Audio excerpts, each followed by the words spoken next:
Bonjour, bon vendredi à tous et chacun, bon vendredi à l'Église. Si je suis là ce matin, c'est pour apporter ce que j'ai reçu de l'Esprit.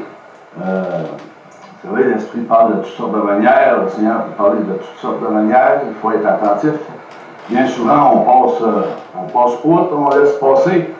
Mais vous savez, tous et chacun, nous allons avoir en compte devant le Seigneur ceux qui entendent des paroles, des paroles prophétiques ou la prophétie, et ils n'en font aucun cas, mais lorsqu'on va être devant le Seigneur, c'est pourquoi c'est avec obéissance que je le fais ce matin. Parce que le Seigneur va nous dire, on ne pourra pas se justifier lorsqu'on va être devant le Seigneur Jésus. Là. On ne pourra pas dire toutes sortes de choses, je ne l'ai pas entendu, je ne le savais pas, etc. C'est pour cela que le Seigneur donne souvent des paroles pour avertir, pour fortifier, pour exhorter, consoler. Tout dépend de la parole que le Seigneur donne. Et il faut être attentif à ces paroles. Aujourd'hui, bien souvent, plusieurs ne sont plus attentifs à ces paroles et ils ne veulent plus les entendre non plus. Comme je vous dis, c'est par obéissance que je le fais. On ne pourra pas se justifier devant Jésus lorsqu'on va apparaître devant lui face à face, se justifier sur toutes sortes de choses comme je le disais. Alors, cette semaine, je travaillais à l'extérieur, je travaillais sur mon terrain, je travaillais à défaire mon tempo.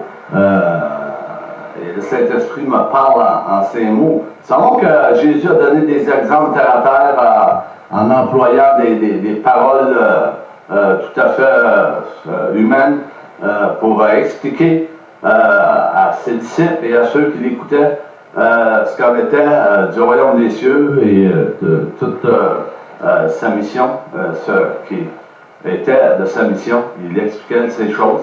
Alors, j'ai écrit ce que j'ai reçu. En ce moment-là, je plaçais ma toile de tempo, je pliais ma toile de mon tempo et j'arrangeais toutes les choses que j'avais sorties pour l'hiver. Et tout le monde fait ça, naturellement. Et on sert toutes nos choses au printemps, on ramasse toutes nos choses. Et là, j'entends cette voix qui me dit ceci. Et ça fait peut-être trois reprises, j'ai entendu cela. Dans ma vie chrétienne, de cette manière-là, en tout cas, que le Seigneur parle, il parle de toutes les manières, et des fois, comme je vous disais, on passe pas là, mais je tenais à partager cette parole pour le corps de Christ. C'est important qu'on puisse entendre la voix de Dieu. C'est le Saint-Esprit qui me parle en ce moment-là, et il me dit, vois-tu et entends-tu ce que je te dis? Et oui, j'entendais bien ce qu'il me disait, le Seigneur. Comme je te vois ranger les choses et mettre en ordre tes affaires pour passer à une autre saison, comme le figuier à sa saison donne son fruit. Ainsi, moi, je rangerai et mettrai en ordre ceux qui ont mis en désordre ma parole que j'avais ordonnée dès le commencement de ce monde. Et c'est très sérieux, cette parole. Je l'ai pris très au sérieux. Plusieurs ont changé mes ordonnances et mes commandements et les ont remplacés par toutes sortes d'idées préconçues d'avance par des pensées tout à fait humaines, qui ne sont pas mes pensées, ni les voies que j'avais ordonnées et prescrites dès le commencement. Il a dit là, je rétablirai ce que moi j'ai créé et construit de ma propre main. Je vous dis à vous qui entendez, je vous dis que tout sera renouvelé en un seul jour. C'est moi le Créateur, moi qui ai créé la terre et les cieux. Les luminaires, les astres que vous voyez, ne suis-je pas le Dieu de l'univers? Ne verrai-je ce qui se dit et ce qui se fait devant mes yeux? Je vois bien que le mal a détruit le bien que j'avais construit. C'est pourquoi je te dis, bien-aimé, entends ce que je te dis. Prête l'oreille à ma parole, et ton âme vivra. Je te dis ceci, Un heure vient et cette heure sera la dernière, qui conduira très peu de gens à entrer dans mon royaume. Je viens très bientôt. Je mettrai en lumière tout ce qui est caché dans les ténèbres, et tu verras la lumière de mon royaume. Veillez et priez. Que votre cœur ne se trouble pas sur tous les événements que j'ai préparés d'avance. Repentez-vous, sanctifiez-vous. Sanctifiez-vous, vie, car cette heure vient Et je me ferai connaître à cette humanité bientôt. Mais avant Que cette parole arrive, sachez ceci. je jugerai mon Église, Je la purifierai de tout mal et de toute souillure qui a pris place dans plusieurs cœurs. Comprenez ce que je vous dis. je suis celui qui te parle, bien-aimé. Ne suis-je pas la lumière, le chemin et la porte des cieux? qui donne la vie.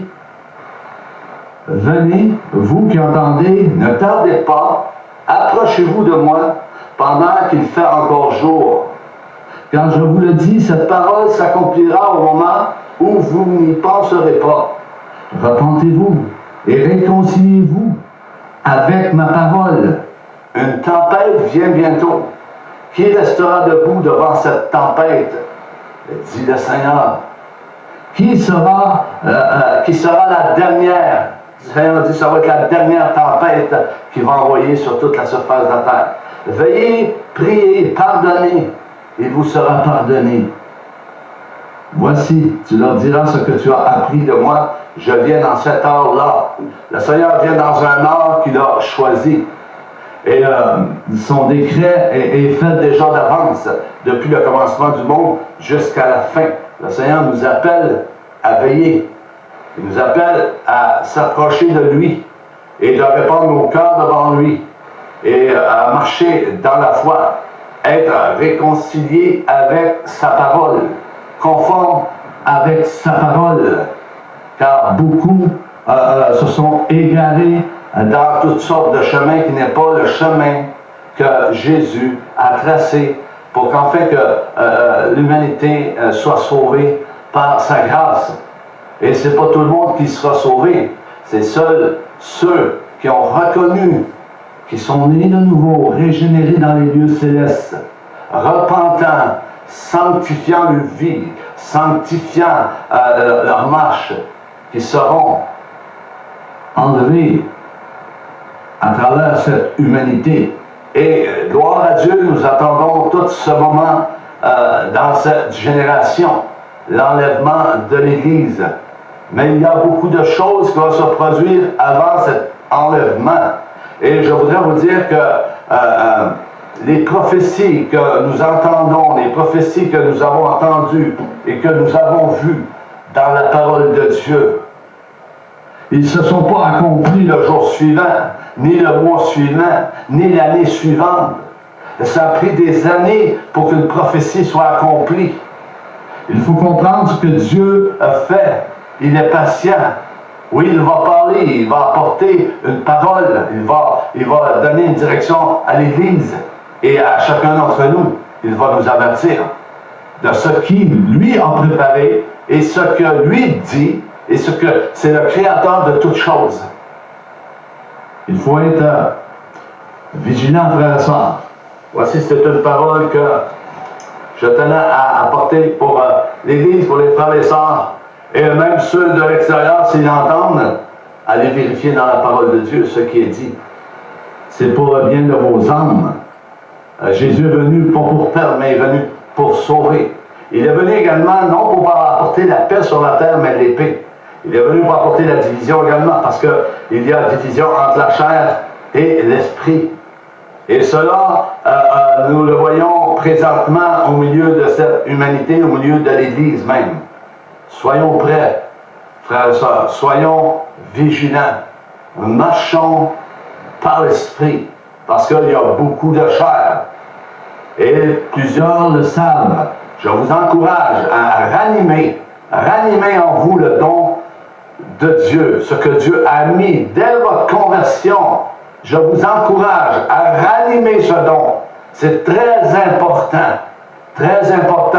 Le salut, c'est personnel. C'est entre toi et Dieu. C'est entre moi et Dieu. Et non celui qui prêche la parole de Dieu, ou les leaders qu'on appelle, les responsables, les conducteurs. Non, non. Le salut, c'est personnel, mes amis. C'est entre toi et Dieu. Si Dieu t'a donné des talents, pratique tes talents. Si Dieu t'a donné des dons, pratique tes dons. Fais ces fonctions que Dieu t'a données. Amen. Je vous laisse là-dessus passer un bon vendredi et que je vous aime comme l'amour ineffable du Seigneur Jésus-Christ. Soyons unis, marchons dans la foi et dans l'amour et